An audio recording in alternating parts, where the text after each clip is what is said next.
کیسے زندگی، آؤ علماء سے پوچھ لیں، آئے جو مشکل پیش کوئی،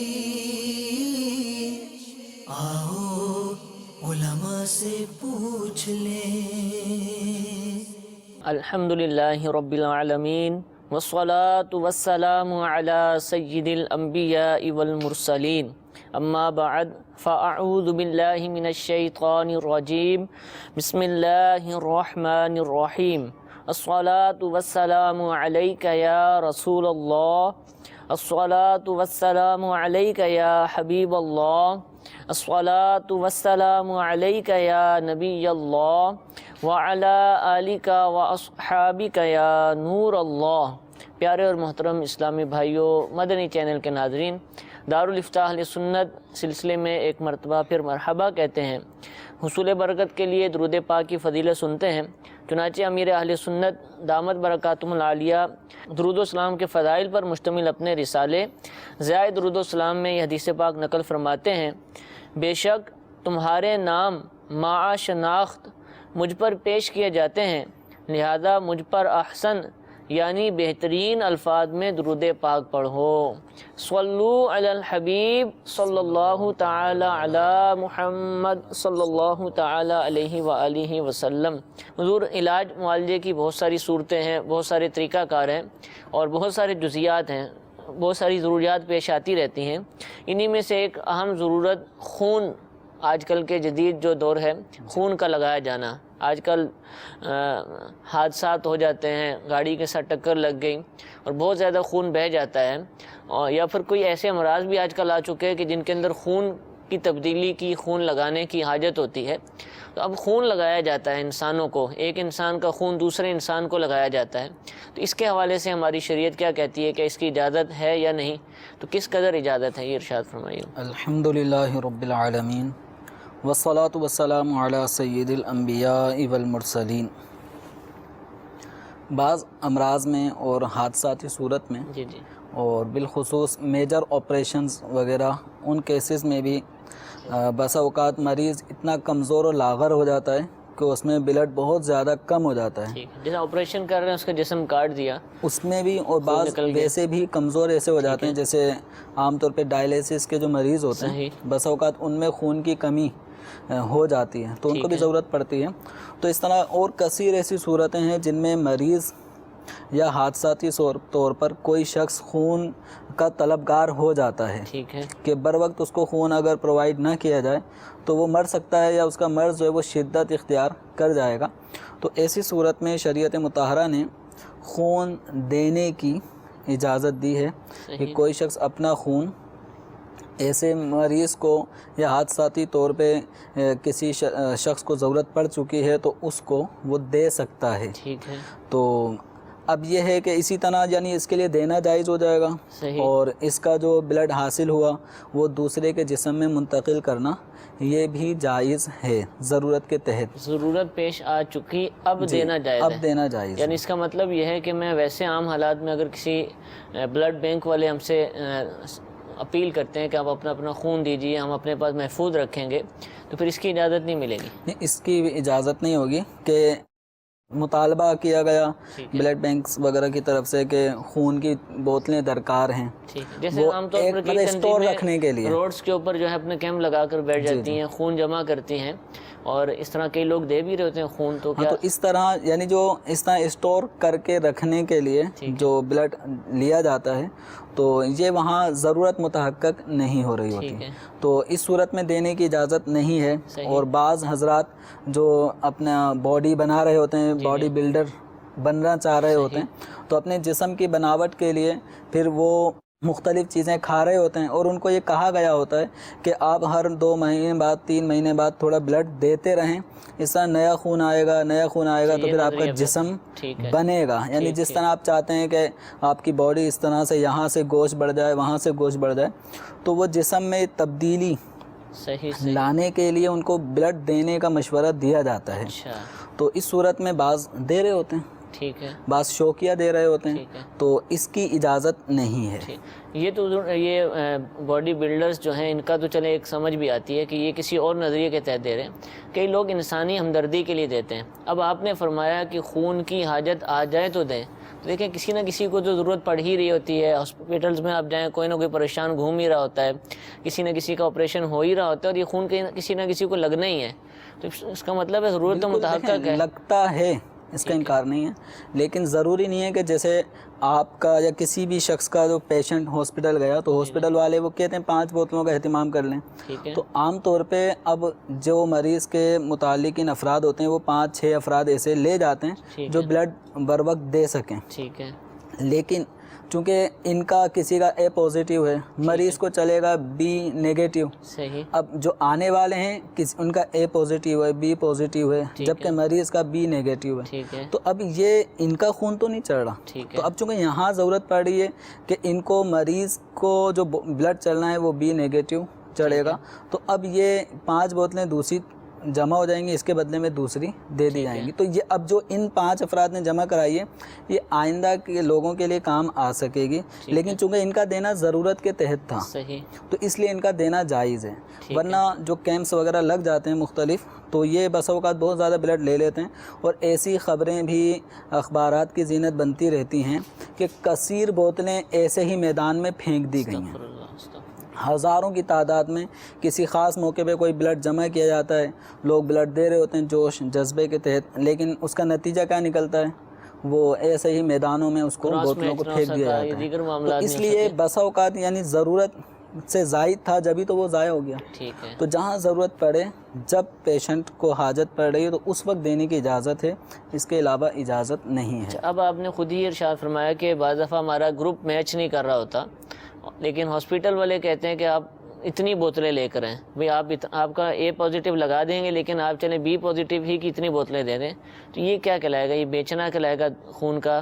بعض دفعہ پیسے بھی ہم سے وصول کیے جاتے ہیں، تو کیا اس کو خرید و فروخت کی جا سکتی ہے اس کے حوالے سے؟ اس کو بیچنا عام طور پہ جیسے بلڈ کے بدلے میں بلڈ، تو اس کو بیچنے کا لوگوں کے ذہن میں تصور نہیں آ رہا ہوتا کہ اس کو بیچنا کوئی کہا جائے، لیکن جب کوئی بھی دینے والا نہیں ہے ڈونر تو پھر وہ باقاعدہ پیسے دے کر ہی لیا جا رہا ہوتا ہے، تو یہ باقاعدہ ہے خرید و فروخت، جس کو بھی خون خرید کے لگایا گیا، تو یہاں چونکہ باقاعدہ خرید و فروخت یہ سب کچھ ہوتا ہے، تو خون ایسی چیز نہیں ہے کہ جس کو شرعی اعتبار سے مال قرار دیا جائے، تو یہ مال نہیں ہے، اور خرید و فروخت کے لیے جس چیز کو بیچا جائے گا اس کا مال ہونا ضروری ہے، تو یہ مال کی تعریف اس پہ صادق نہیں آتی، اور شریعت مطہرہ نے اس کو خون کو جو بہتا ہوا خون ہوتا ہے اس کو ناپاک قرار دیا ہے، اس کو کھانا پینا اس کو ناجائز قرار دیا ہے، یہ حرام ہے، تو یہ شرعاً مال نہیں ہے، تو اس اعتبار سے جب مال نہیں ہے تو اس کی خرید و فروخت جائز نہیں ہے۔ اب یہ معاملہ ہے کہ بغیر پیسے دیے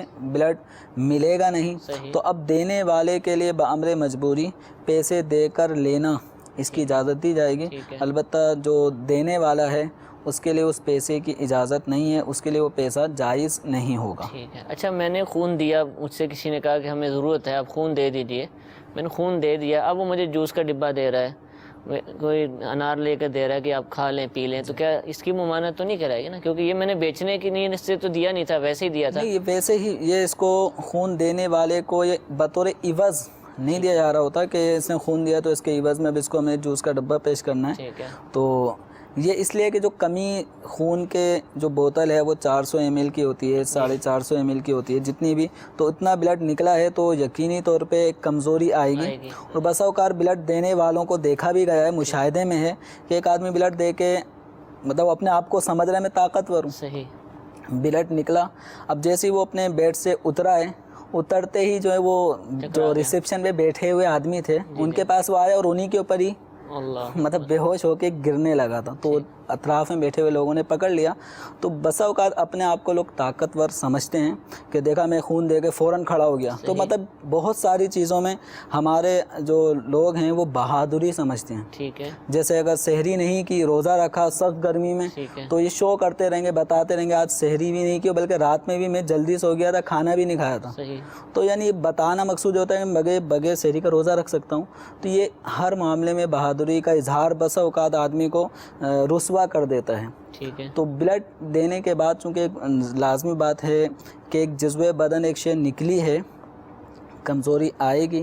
تو اس وقت اگر جو جوس وغیرہ یا اس طرح کی چیز پلائی جاتی ہے تو پی لینا ایسے صورت میں مفید ہے. صحیح. جو کمی آئی تھی انرجی میں وہ اس سے بحال ہو جاتی ہے. اور رہا یہ کہ یہ اس کا عوض ہے تو اس کا نارملی اس کو عوض نہیں کہا جاتا.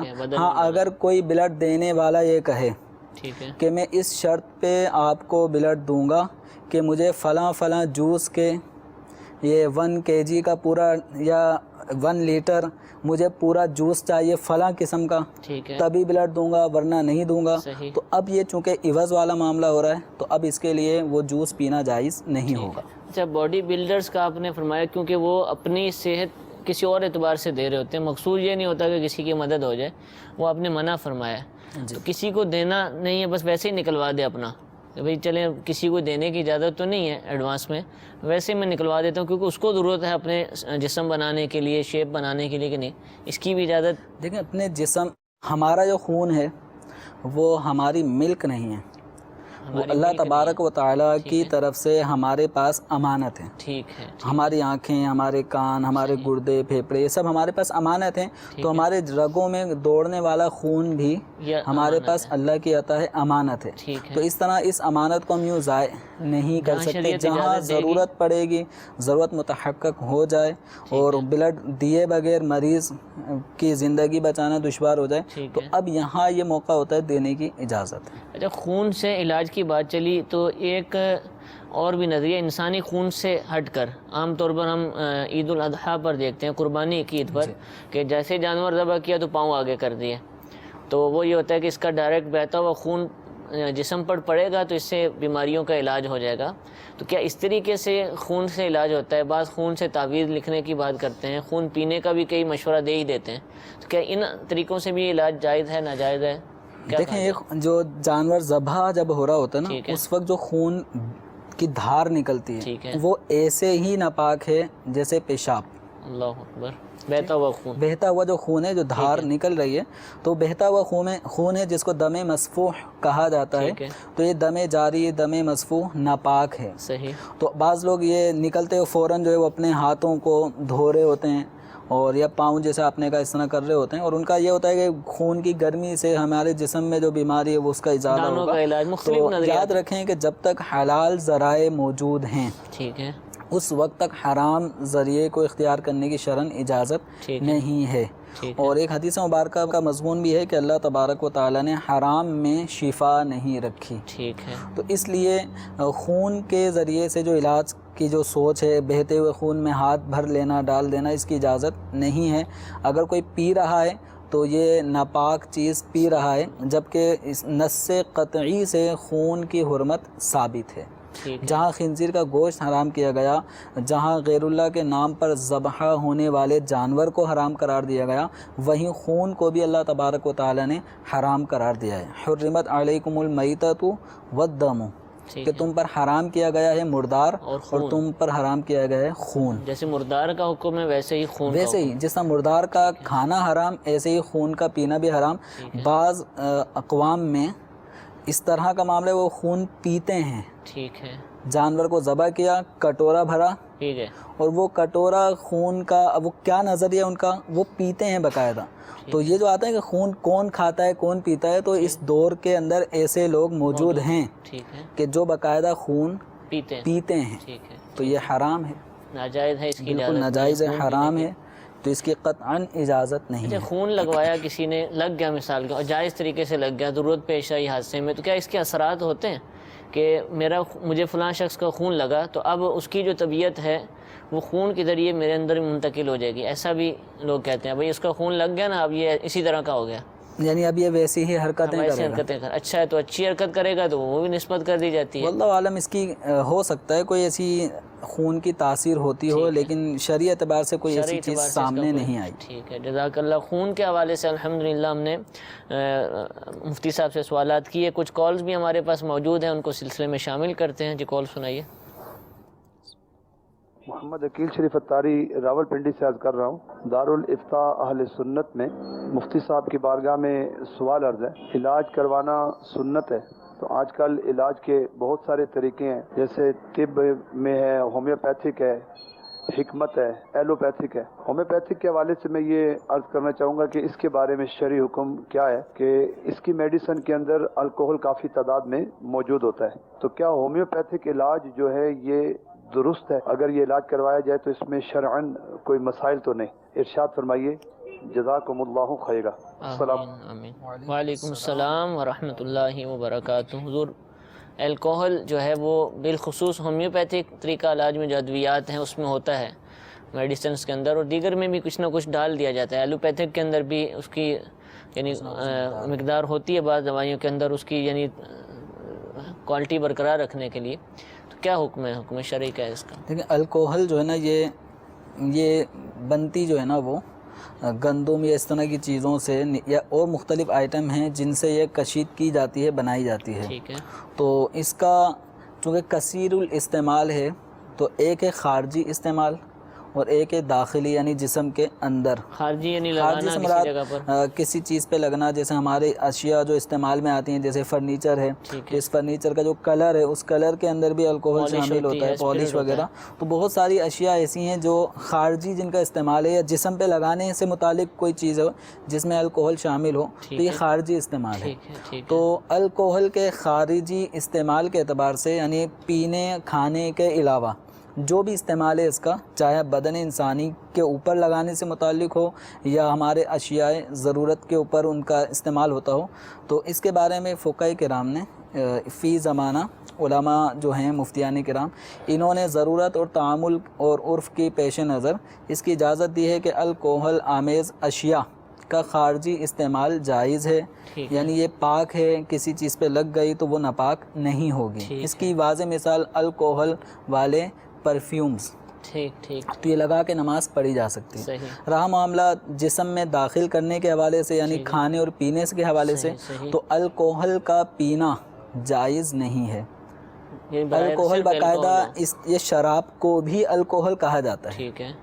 ہمارے یہاں فرق کرتے ہیں، لیکن جو دیگر ممالک ہیں، غیر مسلم کنٹریز، وہاں پہ الکوہل کہہ کے شراب ہی کو طلب کیا جاتا ہے۔ تو الکوہل کا شراب کی ایک قسم الکوہل ہے، تو الکوہل کا پینا یہ ناجائز ہے، حرام ہے۔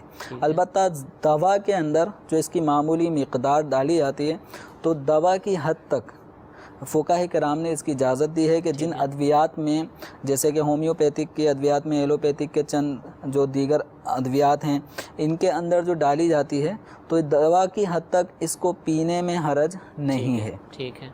خالصتاً جو الکوہل پیتے ہیں وہ ناجائز ہے، وہ حرام ہے، وہ نشہ لے کر آتی ہے۔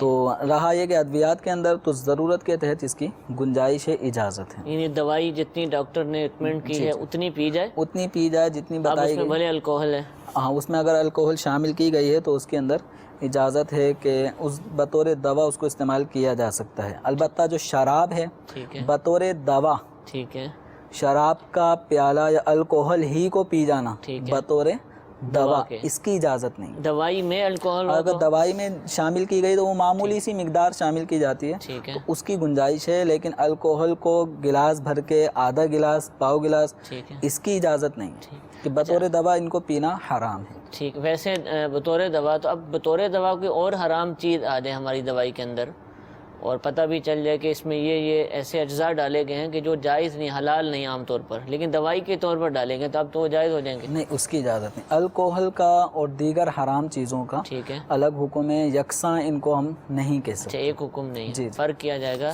الکوہل کی بھی اجازت الکوہل کی اجازت ضرورت کے تحت دی گئی ہے۔ اس کے علاوہ حرام اجزاء، ناپاک اجزاء اگر کسی دوا میں ڈالے جاتے ہیں، ٹھیک ہے، تو ان کی اجازت نہیں۔ اچھا، یہ بتائیے مفتی صاحب کہ کیا ہمیں لازم ہے کہ ڈاکٹر ہمیں کوئی دوائی جو سجیسٹ کر رہے ہیں ہم اس سے پوچھیں، یا میڈیکل اسٹور والے سے یا حکیم صاحب کے پاس جاتے ہیں تو پنساری سے ہم پوچھیں کہ جو آپ ہمیں دوائی دے رہے ہیں یہ حلال اجزاء پر مشتمل ہے، حرام؟ یہ پوچھنا لازم ہے ہم پر؟ پوچھنے میں حرج نہیں ہے، ٹھیک ہے، پوچھا جا سکتا ہے اگر وہ دیندار پرہیزگار ڈاکٹر ہے۔ ٹھیک ہے، لازم بات ہے وہ کبھی ایسی دوا سجیسٹ نہیں کرے گا کہ جس میں حرام چیز شامل ہو، ناپاک چیز شامل ہو۔ ٹھیک ہے، تو اس لیے پوچھنے میں اگر وہ ناراض ہوتے ہوں گے کیا میں آپ کو حرام چیز دوا میں پیش کروں گا بتاؤں گا، تو اگر وہ ناراض ہوتے ہیں تو نہ پوچھیں، ٹھیک ہے. لیکن اگر دوستانہ اور اس طرح کا فرینکسنس ہے تو اس میں آپ پوچھ سکتے ہیں، ٹھیک ہے. لیکن اس میں نارملی اگر پوچھا جا سکتا ہے اور پوچھنے میں اگر وہ ڈاکٹر ناراض نہیں ہوتا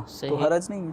ٹھیک ہے، حرج نہیں. اب پتہ چل گیا کہ اس میں حرام اجزاء ہیں تو اب ہاں اگر پتہ ہے کہ اس میں حرام اجزاء شامل ہیں تو پھر اس کو دوا کو پی نہیں سکتے، کھا نہیں سکتے. ڈاکٹر سے کہا جائے کہ اس کو تبدیل کر دیں. بالکل، دوا ضروری نہیں ہے کہ کسی بھی مرض کے لیے ایک ہی دوا ہو. ٹھیک ہے. ایک مرض کو دور کرنے کے لیے مریض کی حسب حیثیت کثیر دوائیں ہیں. ڈاکٹر حضرات کو معلوم ہوتا ہے کہ کون سی دوا اس مریض کو چل سکتی ہے، لگ سکتی ہے. وہ سستی مہنگی کا تھوڑا فرق ہو سکتا ہے، وغیرہ سب معلومات تو ہوتی یہ ہیں. بالکل ان کو معلومات ہوتی ہے تو یہ آلٹرنیٹ معلوم کیا جا سکتا ہے. ٹھیک، اسی پر عمل کیا جائے. جامعۃ المدینہ کے طلبہ کرام بھی ہمارے ساتھ موجود ہوتے ہیں، یہ بھی ہم سے سوالات کرتے ہیں. انشاءاللہ آج بھی ان کا سوال لیں گے. جی ارشاد فرمائیے. السلام علیکم ورحمۃ اللہ وبرکاتہ. وعلیکم السلام ورحمۃ اللہ وبرکاتہ. میرا مفتی صاحب سے یہ سوال تھا کہ آج کل یہ دیکھا جا رہا ہے کہ لوگ مرنے سے پہلے یہ وصیت کرتے ہیں کہ میری آنکھیں یا میری دیگر اجزاء کڈنی وغیرہ جو فلاں کو دے دیجیے گا، تو یہ کیا ان کی وصیت کرنا جائز ہے؟ جی حضور، یہ علاج تو نہیں کہیں گے لیکن ڈاکٹر سے متعلق کی چیز ہے کہ ڈاکٹر ہی کڈنی نکالے گا، ڈاکٹر ہی آنکھ نکالے گا. تو وصیت کر دی جاتی ہے کہ میرے جو اعضاء ہیں یہ نکال لیے جائے، اور بڑی اس کو انسانی خدمت بھی سمجھا جاتا ہے اور ایسے شخص کو اپریشیٹ بھی کیا جاتا ہے. مثالیں بھی دی جاتی ہیں کہ دیکھیں بڑا اس نے عمدہ کام کیا ہے، ہم کہاں کھڑے ہیں. تو کیا یہ جائز وصیت ہے؟ اس کا کیا؟ ہمارے جسم میں جو بھی اعضاء ہیں، ہمارے آنکھ، ناک، ہمارے گردے، ہمارے جگر، دل وغیرہ، آنکھیں، یہ سب چیزیں اللہ تبارک و تعالیٰ کی امانت ہیں. ٹھیک ہے. ہم ان کے مالک نہیں ہیں. صحیح. یعنی یہ جیسے ہماری ملک میں بہت ساری اشیاء ہوتی ہیں جس میں ہم تبادلہ کر سکتے ہیں، وصیتیں کر کے جا سکتے ہیں، پلاٹس ہیں، آپ کے مکان ہیں، آپ کی جائیداد ہیں، روپے پیسے ہیں، یہ بھی اللہ تبارک و تعالیٰ کی ملک ہیں. ٹھیک ہے. لیکن اس میں اللہ تبارک و تعالیٰ نے ہمیں مالکانہ تصرف کا اختیار دیا ہے. تو ہم یہ کسی کو گفٹ کر سکتے ہیں، بیچ سکتے ہیں، وصیت کر سکتے ہیں، لیکن جو ہمارے جسم سے تعلق رکھنے والے جو اعضاء انسانی جسمانی ہیں یہ ہماری ملک نہیں ہیں. ہم اس کے مالک نہیں ہیں. ہم اس کے مالک نہیں ہیں. ٹھیک ہے. یہ اللہ تبارک و تعالیٰ کی طرف سے ہمیں بطور امانت ودیعت کیے گئے ہیں. اب ان کا ہم نے صحیح استعمال کرنا ہے. تو اب یہ تو اپنے جسم پر زخم کر لے، نہیں، اس کی اجازت چلا دے، چھری چلا دے، اس کی اجازت نہیں ہے. اگر کوئی مصیبت سے پریشان ہو کر اور پھر وہ خودکشی کر لیتا ہے تو یہ خودکشی کرنا حرام ہے. کوئی اپنا ہاتھ کاٹ دیتا ہے، اپنی آنکھ پھوڑ دے، کچھ بھی کر لے تو شرعاً اس کی اجازت نہیں ہے، حرام ہے یہ. تو اس صورت میں اب جو وصیت کر رہا ہے کہ میرے مرنے کے بعد میری آنکھیں فلاں کو دے دینا، میرا دل نکال کے اس کو دے دینا، یا جہاں چاہو میرے جسم کے جو بھی اعضاء استعمال میں آ سکیں میرے مرنے کے بعد تو وہ ڈونیٹ کر رہا ہو، وصیت کر رہا ہو، تو شرعاً اس کی اجازت نہیں ہے. اور ورثاء کو بھی اس کی اجازت نہیں ہے کہ وہ میت کو جو ہے وہ آگے پیش کر دے کہ اس میں سے جو نکالنا ہے مطلب نکال لیں. اس وصیت پر عمل نہیں کیا جائے گا. تو اس میں سے بقیہ جو ایکسپائر باڈی ہے وہ ہمارے حوالے کر دینا. تو اس طرح میت کے جسم میں چیرا پھاڑی اس کی اجازت نہیں ہے. ٹھیک ہے. اچھا، یہ تو ہو گیا کہ اس نے وصیت کی اور ہم اس پر عمل نہیں کر سکتے، اس کی اجازت نہیں ہے. لیکن بعض اعضاء ایسے ہیں کہ وہ زندگی یعنی حیات کے اندر بھی بندہ دے دیتا ہے. گردے آج کل نکال لیے جاتے ہیں، آنکھیں بھی دے دیتے ہیں بعض لوگ، ایسا بھی ممکن ہے. تو کڈنی وغیرہ کے معاملات ہیں. تو کیا یہ اگر کوئی ڈونیٹ کرتا ہے کیا اس کو اجازت ہے، اور پھر کیا کسی دوسرے کو لگوانے کی اجازت ہے؟ یہ جیتے جی ان اعضاء کو دینے کی یا ان کو لگوانے کی اجازت نہیں ہے. ٹھیک ہے. اچھا، یہ بالکل اس کی ممانعت ہے، شریعت نے اس کی بلڈ کی حد تک ایک ضرورتاً اس کی اجازت دی گئی ہے. اس کے علاوہ کسی بھی عضو کو ڈونیٹ کرنا جیتے جی یا اس کی وصیت کر جانا اپنے بعد وفات کے لیے تو اس کی اجازت نہیں دی گئی. ٹھیک ہے. میسیجز بھی ہمارے پاس موجود ہیں. سوال یہ کیا گیا کہ کیا کسی غیر مسلم کا خون مسلمان کو لگایا جا سکتا ہے؟ جو بھی ضرورت پیش آئی تو اس صورت میں جب ضرورت ہے تو ضرورت کے تحت مسلمان کا خون اگر نہیں مل رہا ترجیح مسلمان کو دی جائے. اگر مسلمان کا خون نہیں مل رہا تو غیر مسلم کا خون لگانے میں حرج نہیں ہے. ٹھیک ہے.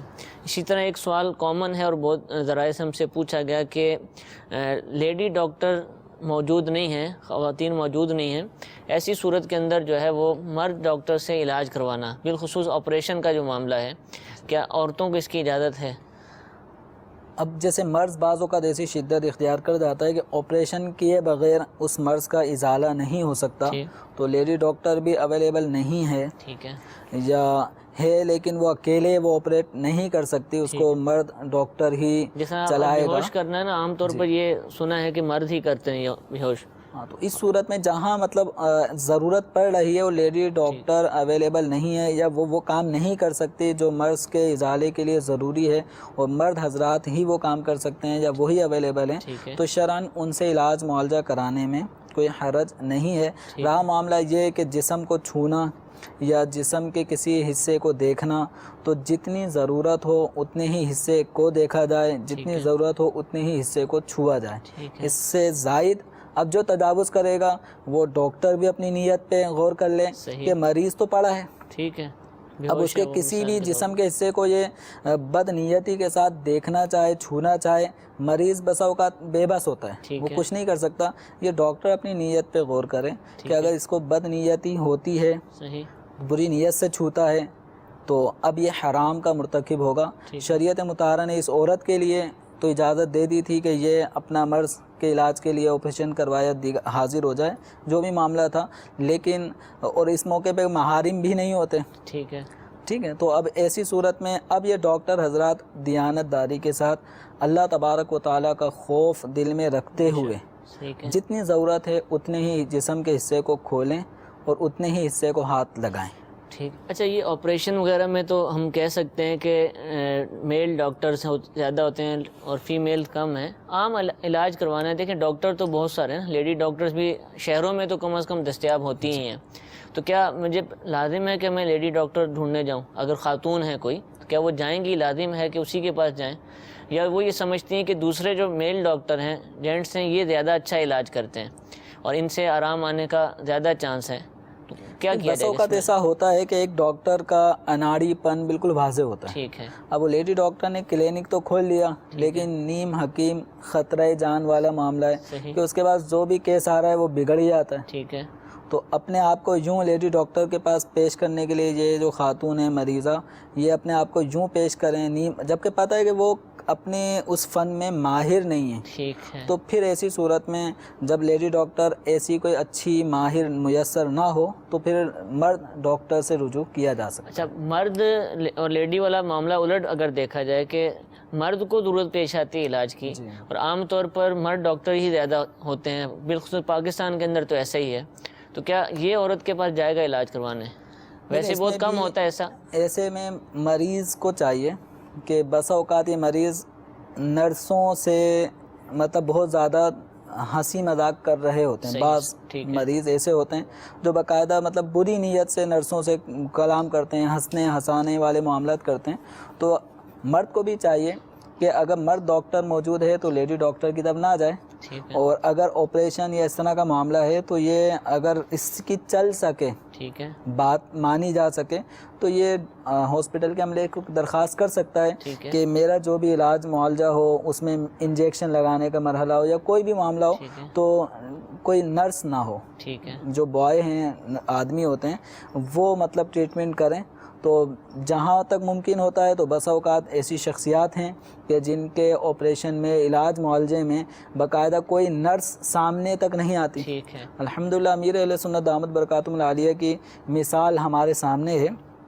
حالیہ جو امیر اہل سنت کا جو آپریشن ہوا تھا جس کا کلپ بار بار مدنی چینل پہ دکھایا جاتا رہا، تو اس میں امیر اہل سنت کا اس سے پہلے بھی ایک آپریشن ہو چکا ہے، تو اس میں بھی اور اس میں بھی کوئی لیڈی ڈاکٹر نہیں تھی، نہ نرس تھی، مرد حضرات ہی ساری ٹریٹمنٹ کرتے رہے، تو جس سے بن پڑے اس کو چاہیے کہ وہ کوشش کرے، اور باقی یہ کہ جس کی سنی نہیں جائے اب وہ مجبور ہے، ٹھیک ہے، کوشش کی جائے، کوشش کرنی چاہیے، نیت صاف منزل آسان، یہ تو ہے، یہ ہے، کوشش کیجیے تو امیر اہل سنت کے لیے جیسے اہتمام ہو سکتا ہے تو ہمارے لیے بھی ہم چاہیں گے، کوشش کریں گے تو انشاءاللہ اللہ تعالیٰ راہیں آسان فرمائے گا۔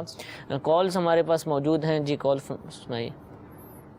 محمد عامر اتاری، زمزم نگر، حیدرآباد۔ میرا سوال یہ ہے کہ میں ایک میڈیکل کمپنی میں کام کرتا ہوں، جو کہ اس میڈیکل کمپنی نے مجھے میڈیکل الاؤنس فری دیا ہے۔ ابھی ہوا یہ ہے کہ میرا ایکسیڈنٹ ہو گیا ہے، تو اس کے اندر میڈیکل مجھے فری ملا ہے، تو فری وہ انہوں نے یوں دیا ہے، میری ہی سیلری میں سے کچھ پیسے کاٹ کر وہ انشورنس والوں کو جمع کراتے ہیں، تو انشورنس والوں کی طرف سے مجھے میڈیکل فری مل رہا ہے، تو کیا یہ میڈیکل کے پیسے ان سے لینا میرے لیے جائز ہے یا نہیں؟ جی حضور، فری بھی ہے لیکن کاٹ بھی رہے ہیں پیسے، بظاہر وہ اس کم طرح کاٹ جو کے زیادہ علاج دی جا رہا ہے۔ انشورنس کے ذریعے میڈیکل انشورنس ہے، اس کے ذریعے جو علاج کی سہولت مل جاتی ہے تو شرعاً اس کی اجازت نہیں ہے، اس کی اجازت نہیں۔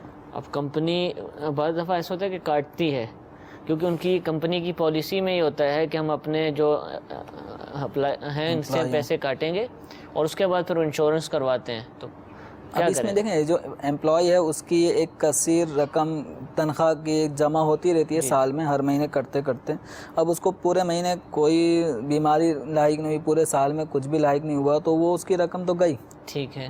اور اگر یہ ہوتا ہے کہ اگر کوئی بڑا کیس ہو گیا جس کے اندر مطلب ہزاروں لاکھوں تک بھی خرچہ ہے، تو یہ خرچہ بینک کے ذریعے وہ سودی اماؤنٹ کے ذریعے ہی سارا علاج ہو رہا ہوتا ہے، تو شرعی حوالے سے اس کی اجازت نہیں ہے۔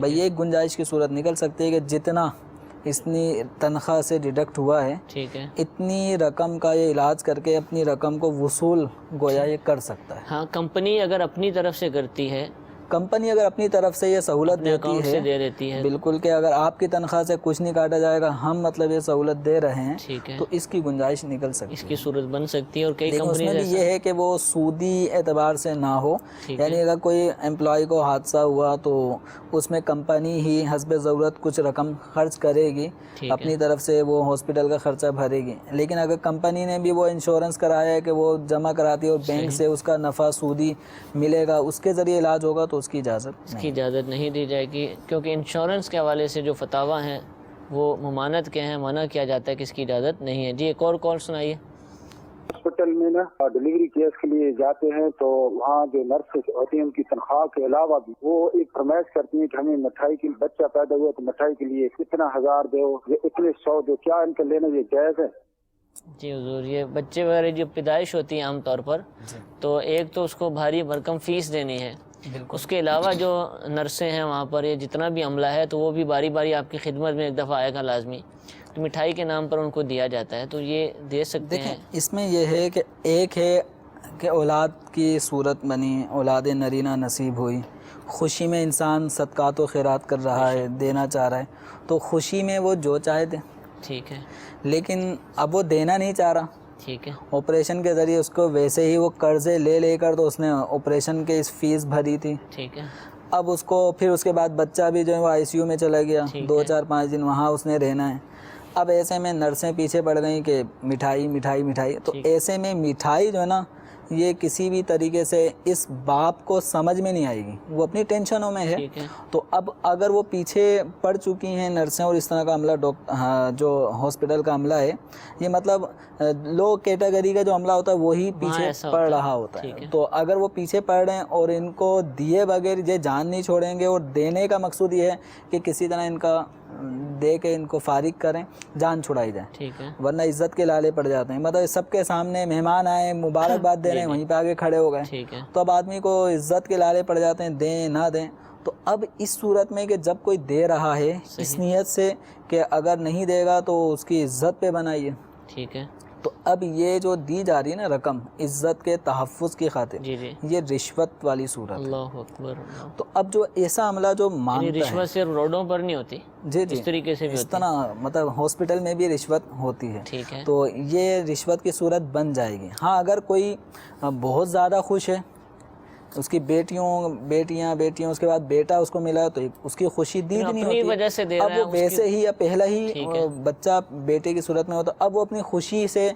ہزار روپے دے دیں، ٹھیک ہے، کوئی مسئلہ نہیں ہے۔ اور اگر اس لیے دیتا ہے کہ پیسے دوں گا تو ٹریٹمنٹ اچھا، یعنی کیونکہ بعض دفعہ بعد میں بھی ایڈمٹ رہنا پڑتا ہے ہاسپٹل میں آپریشن وغیرہ کی صورت میں، تو یہ اچھی دیکھ بھال کریں گی، یہ اس لیے میں ان کو دے دیتا ہوں. یہ صحیح نہیں ہے. اچھا یہ بھی نہیں ہے، کیونکہ اس ہاسپٹل کے عملے کی یہ ذمہ داری ہے. وہ تنخواہ کس چیز کے لیے؟ ٹھیک ہے، تنخواہ مل رہی وہ ہے، تنخواہ اسی چیز کے، ہم نے جو فیسیں بھری ہیں وہ کس چیز کے لیے بھری ہیں؟ وہ اسی لیے بھری ہیں کہ ہمارے مریض کی ٹریٹمنٹ اچھی ہو. ٹھیک ہے. اور ان کو تنخواہیں اسی میں ہماری رقوم میں سے ہی ادا کی جاتی ہیں. تو اب یہ ہم اس لیے دیں کہ ہمارے مریض کا خیال اچھے اچھا رکھیں. ہاسپٹلز میں تو لکھا بھی ہوتا ہے کہ عملے کو دینے کی اجازت نہیں ہے، اور لیں گے تو اس کے جو بھی تو اس چلان صورت وغیرہ میں معاملہ ہوتا یہ ہے. طریقہ رشوت کی صورت، اس میں رشوت کی بو آ رہی ہے، تو اس سے بچنا چاہیے. جزاک اللہ. اللہ تعالیٰ ہم سب کو عمل کرنے کی توفیق عطا فرمائے. آمین بجاہ النبی الامین. صلو علی الحبیب صلی اللہ تعالی علی محمد صلی اللہ علیہ وسلم. گزارے کیسے زندگی، آؤ علماء سے پوچھ لیں. آئے جو مشکل پیش کوئی، آؤ علماء سے پوچھ لیں.